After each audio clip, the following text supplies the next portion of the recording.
usted empiece. Justo lo decías muy bien al inicio.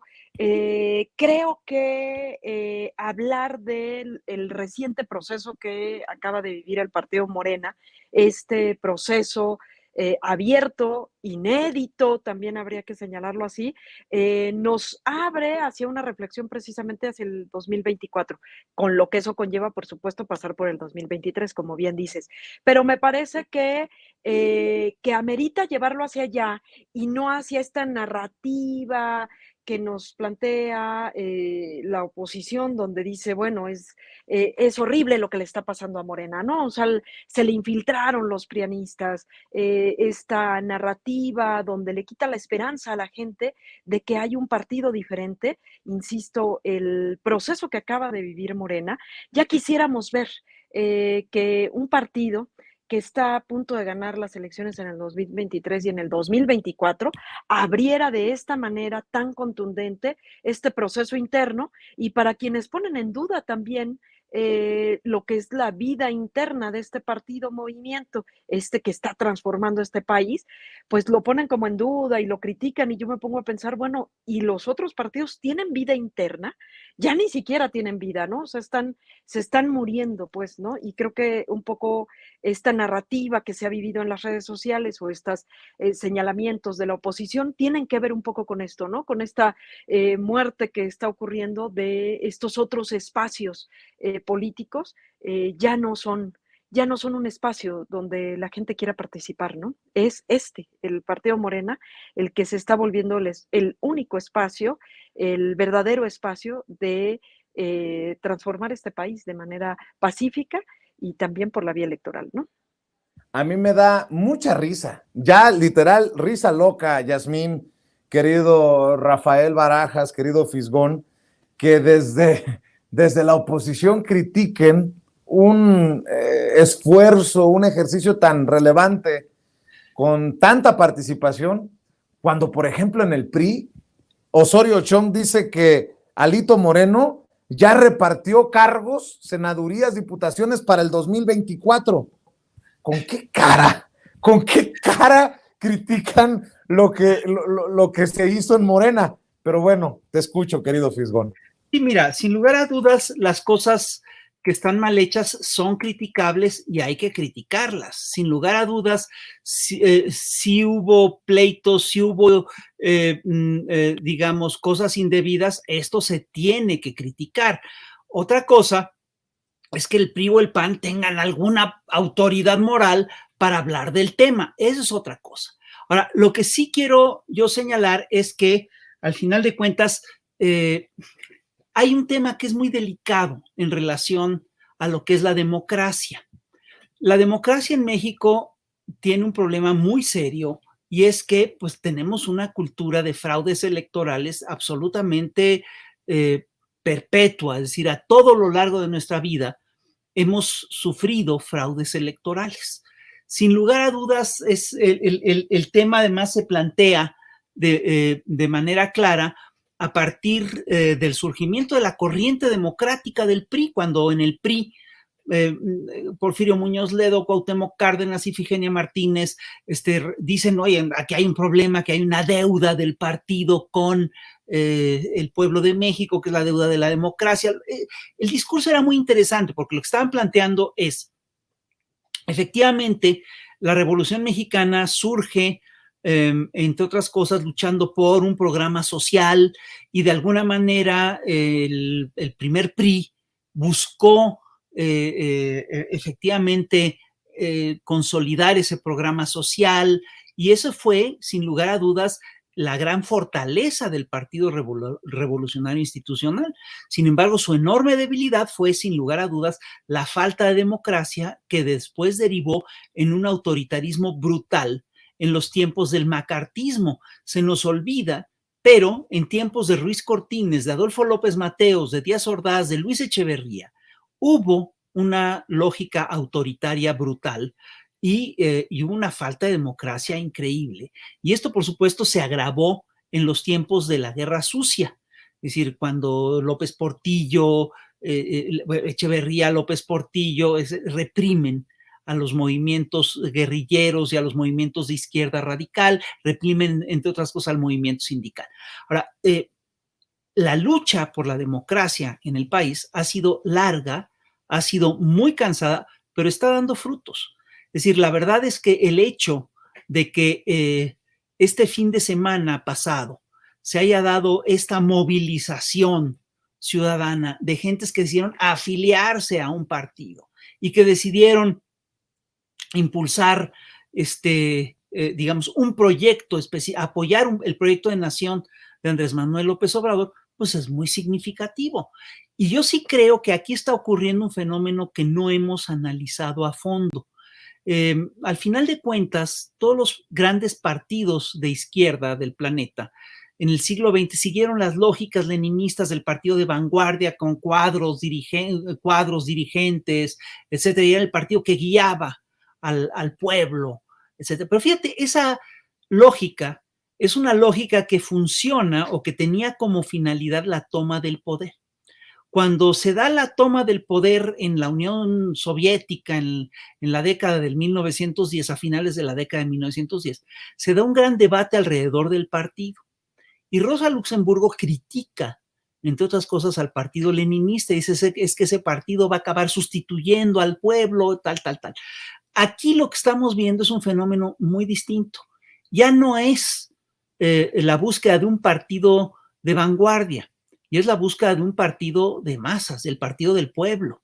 Y yo sí estoy convencido de que esa transición, esa transformación, sí va a permitir consolidar un proceso de cambio. Y es además lo que se necesita en términos políticos y partidarios. Sin lugar a dudas, a partir del proceso de este fin de semana, Morena pues se perfila como el candidato a vencer en el 2024, por una razón muy sencilla. Se calcula que fueron arriba de 3 millones de personas las que se afilian o ratifican su afiliación a Morena. Bastaría con que cada una de estas personas se decidiera a convocar a 15 gentes para que voten por Morena, para que tengas 45 millones de votos. Perdón, es una barbaridad. Es decir, esto obviamente se convierte vamos, esto es un fenómeno desde el punto de vista electoral, desde el punto de vista político. Y yo sí quiero subrayar que el grueso de las casillas, que en el grueso de los distritos, pues hubo un juego limpio. Es decir, la información que tenemos es muy interesante porque nos dicen que solo en el 3% de las casillas hubo irregularidades, pero además hay otro dato que es más fuerte. El dato nos dice que, que hubo 300 distritos, hubo votación en 300 distritos y que solo 5 fueron anulados. Es decir, 295, que es el 98.34 de los distritos, fueron sin incidentes. De 553 centros de votación, 534 fueron instalados con éxitos y cerrados con éxito, y solo 19 fueron suspendidos, es el 3.43% de la votación. Perdón, quiere decir que el proceso no fue lo que quiere decir, lo que quisieron decir los grandes consorcios masivos de comunicación, a los que les interesa muchísimo instalar la narrativa de que de que todos son iguales, de que todos los políticos son iguales. Es decir, esta narrativa, te lo he dicho aquí varias veces, esta narrativa de que todos son iguales le sirve a los peores, ¿no? Es decir, solo los que son más corruptos, solo los más corruptos pueden impulsar una narrativa así, es decir, porque es una narrativa que más justifica su corrupción.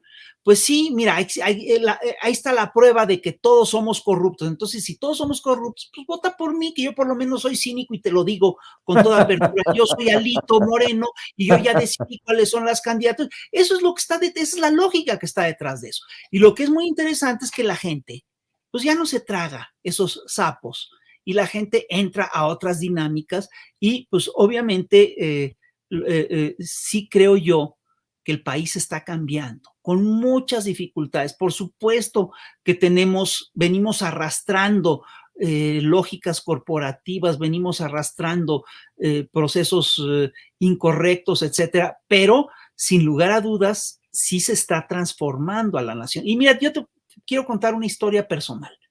En el 99, yo no estaba en el PRD. Andrés me invitó a meterme al PRD y entre otras cosas lo que me invitó es a hacer una suerte de estar en la Comisión de Honestidad y Justicia para tener estábamos con Carlos Payán y con una serie de gentes pues, que a mí me caían muy bien y me siguen cayendo muy bien, para procurar que el proceso interno del PRD fuera limpio. Y estaba al frente de la comisión de elecciones de ese partido en aquel momento, un personaje que era impecable, que se llamaba José Barberán. Y quiero decirte que en aquel momento el PRD estaba, que es el partido que nació contra el fraude electoral, ni siquiera contemplaba en sus estatutos la posibilidad de que en un proceso interno alguien pudiera hacer fraude. Estamos convencidos de que eso no podía pasar, porque estamos luchando todos contra el fraude electoral. Llega el proceso, se da el proceso, y viene José Barberán, viene toda la comisión de elecciones, a ver a la Comisión de Honestidad y Justicia y nos dicen, oigan, nos encontramos con una situación terrible, porque hicieron fraude. En estas elecciones internas, los compañeros hicieron fraude. Y fue así brutal, es decir, para nosotros fue realmente un shock, pero ahí sí realmente entendimos qué tan profunda era la cultura del fraude en la nación y entendimos que erradicarla iba a tomar muchísimo tiempo. Entonces nos metimos a investigar. Y a mí me tocó investigar Sinaloa y me tocó investigar Oaxaca. Y de hecho las elecciones fueron anuladas por esas investigaciones. Y lo que encontré tanto en Sinaloa como en Oaxaca fue terrible. Fue que el fraude interno del PRD lo habían hecho el PRI en Oaxaca y el PRI en Sinaloa, a partir de indicaciones y con acuerdos con los gobernadores priistas de aquel momento. Y por supuesto con el contubernio de los perredistas que se dejaron llevar y que se dejaron seducir y a los que les vendieron muchas cosas. Y quiero decirte que esas elecciones internas fueron muy importantes para el destino del PRD y del propio Cuauhtémoc Cárdenas, porque Cárdenas se perfilaba en 1999 como el candidato favorito para ganar las elecciones. Y es ese proceso electoral sucio lo que lo hizo bajar en las encuestas, lo que provocó el desencanto de una cantidad importante de los votantes, ¿sí? Y lo que provocó, entre otras cosas, lo que permitió, le abrió el paso al triunfo de Vicente Fox. Entonces, sí, lo que te quiero decir con esto es que efectivamente la cultura del fraude en México está muy instalada. Sin lugar a dudas, en este fin de semana, como lo ha dicho Mario Delgado, muchas de las irregularidades fueron propiciadas por actores externos al partido. Muchas se dieron incluso en entidades que no son gobernadas por Morena, pero otras sí. Bueno, lo que se tiene que hacer, por supuesto, es dar castigos ejemplares. Por supuesto, hacer una investigación a fondo de qué es lo que realmente ocurrió y dar castigos ejemplares. Por lo demás, a mí me parece que el ejercicio que vimos este fin de semana sí sienta una ruta muy clara para el 2024. No solamente resuelve un problema serio, legal que tenía el partido, que es el problema del padrón. Aquí ya tenemos, hubo debates de cuánta gente estaba en el padrón. Quiero decirte que el padrón que se entregó para el 2018 para el INE, pues no era el padrón completo de la ciudadanía, de los afiliados y simpatizantes, y así se hizo de manera voluntaria, así se hizo explícitamente, porque existía el temor de que el PRI y el PAN, en cuanto tú decías, bueno, tengo este padrón de afiliados, le caían a tus afiliados, los presionaban, los chantajeaban, había amedrentamientos de todo tipo, los trataban de comprar, era una presión brutal sobre el electorado. Entonces Morena, desde aquel entonces, escondió, es decir, no es decir, no dio el número total de sus afiliados. Sabíamos que eran muchos más, que los poco más de 300,000 que fueron registrados ante el INE y que ya constituían, ya era una proeza haber juntado 300,000 afiliados, ¿no? Pero es decir, esto que ocurrió este fin de semana, pues sí revela que, bueno, este es el apoyo que tiene el actual proyecto político de nación que ahorita lo encabeza Andrés Manuel López Obrador. Y hay que estar al pendiente en una segunda vuelta, mi querida Yasmín,